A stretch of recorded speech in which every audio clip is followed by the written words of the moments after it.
कि जो घटना हुई ये सही नहीं थी, हमारी परंपराओं के अनुरूप नहीं थी, इसके लिए हमें खेद। विधानसभा में 7 दिन से बना गतिरोध आखिरकार खत्म हो गया। कांग्रेस के निलंबित 6 विधायक भी बहाल हो गए हैं। विधानसभा में नेता प्रतिपक्ष टीकाराम जूली ने डोटासरा के अपशब्दों के लिए माफी मांगी। उन्होंने कहा कि गोविंद सिंह डोटासरा की टिप्पणी आसन की गरिमा के अनुकूल नहीं थी, उसके लिए मैं माफी चाहता हूं, उसमें मुझे कोई संकोच नहीं है। जूली ने कहा कि इंदिरा गांधी पर मंत्री की तरफ से जो व्यंग्यात्मक टिप्पणी की थी, उसके बाद में विवाद बढ़ा। सदन के नेता मुख्यमंत्री का धन्यवाद, जिन्होंने इस गतिरोध को खत्म करने के लिए वार्ता की और हमें बुलाया। मैं शिकायत भी करना चाहूंगा सदन के नेता से। आप चाहते तो यही वार्ता आज से 4 दिन पहले हो जाती, तो न हमें सदन में सोना पड़ता, न सड़कों पर रहना पड़ता। जूली ने कहा कि पक्ष और विपक्ष के बिना सदन अधूरा है और किस तरीके से ये गतिरोध टूटा, चलिए बताते हैं। पहल जो हुई वो सीएम ने बातचीत के लिए पहले बुलाया, उसके बाद पक्ष और विपक्ष ने अपनी मांग रखी। उसके बाद सदन में नेता प्रतिपक्ष जूली ने डोटासरा की टिप्पणी और अन्य सदस्यों के व्यवहार पर माफी मांगी। वहीं सीएम ने मंत्री की इंदिरा गांधी पर टिप्पणी को विलोपित करने की भी मांग की और विधानसभा अध्यक्ष ने सबको बहाल कर दिया। सदन में इन 2 बयानों की भी काफी चर्चा हुई, जिसमें मुख्यमंत्री भजनलाल शर्मा ने कहा कि कोई व्यक्ति बड़ा होता है तो बड़े के हिसाब से व्यवहार और आचरण भी बदलना पड़ता है, उसे देखना भी होता है, जिस वृक्ष पर फल लगते हैं वही झुकता है। वहीं विधानसभा अध्यक्ष वासुदेव देवनानी ने इस पर कहा कि बार बार कहा जाता है कि बड़ों को क्षमा और छोटों को उत्पात, लेकिन छोटों के उत्पात की भी सीमा होती है। जब सीमा लांघी जाती है तो कष्ट होता है, पीड़ा होती है। वहीं इशारों में जो जवाब मिला वो भी जानना चाहिए। वासुदेव देवनानी कहते हैं कि जो टिप्पणियां हुई वो क्षमा के योग्य तो नहीं है।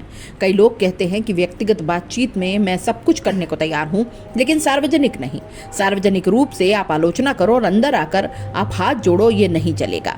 ये बात उन्होंने गोविंद सिंह डोटासरा के उस बात पर कही थी जब उन्होंने कहा था कि स्पीकर वासुदेव देवनानी बड़े भाई हैं, उन्हें किसी तरह का भ्रम हुआ है तो मैं उनके घर जाकर खेद प्रकट करने को तैयार हूं। वे और हम एक दूसरे के पारिवारिक आयोजनों सुख दुख में आते जाते रहे हैं, उनके प्रति मेरे मन में दुर्भावना होने का सवाल ही पैदा नहीं होता। वहीं मुख्यमंत्री भजनलाल शर्मा ने कहा कि जनप्रतिनिधि के प्रति जनता में जो भाव है उसे ध्यान में रखना होगा। हमारे किसी सदस्य के मुंह से गलत बात निकलती है तो उसको भी रात को नींद नहीं आएगी, उसे पश्चाताप होता है। हम कुछ भी बोले सोच विचार कर बात रखनी चाहिए। भजनलाल शर्मा ने कहा कि सदन चलना सत्ता और विपक्ष दोनों की जिम्मेदारी है। मैं तो कहता हूं 200 विधायकों की जिम्मेदारी है। मुख्यमंत्री ने कहा कि मैं स्पीकर साहब से आग्रह करता हूं कि मंत्री ने जो टिप्पणी की है उसको भी सदन की कार्यवाही से निकालने का आग्रह करता हूं। विपक्ष हमारी ताकत है। इससे पहले कांग्रेस विधायकों ने गुरुवार सुबह विधानसभा की कार्यवाही में हिस्सा नहीं लिया। कांग्रेस के विधायक विधानसभा परिसर के बाहर सड़क पर धरने पर बैठे। इनकी गैर मौजूदगी में ही विधानसभा में प्रश्नकाल की कार्यवाही चली।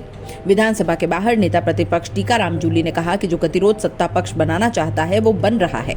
हमारी तरफ से पूरा प्रयास करने के बाद भी सत्ता पक्ष वार्ता के लिए तैयार नहीं। मैंने खुद कल इस मामले पर सीएम भजनलाल से बात की थी। इसमें 1 दिन पहले मैंने संसदीय मंत्री से भी बात की। आज तक सरकार की तरफ से गतिरोध तोड़ने को लेकर कोई प्रयास नहीं किए गए। सत्ता पक्ष जिस घमंड में चूर है वो नहीं चाहते कि विपक्ष विधानसभा में आकर अपनी बात रख सके।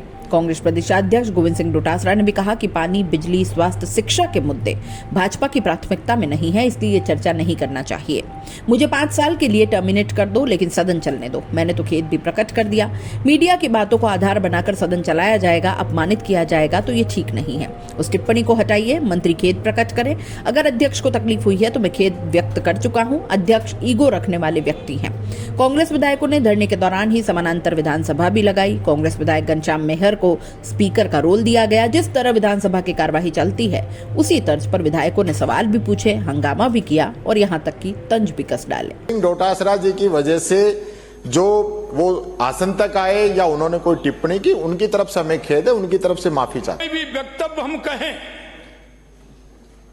वो जनता के बीच में नहीं, माननीय सदस्यों के बीच में नहीं, वो खुद के लिए भी रातें काली करने वाला होता है, रातें काली करने वाला होता है।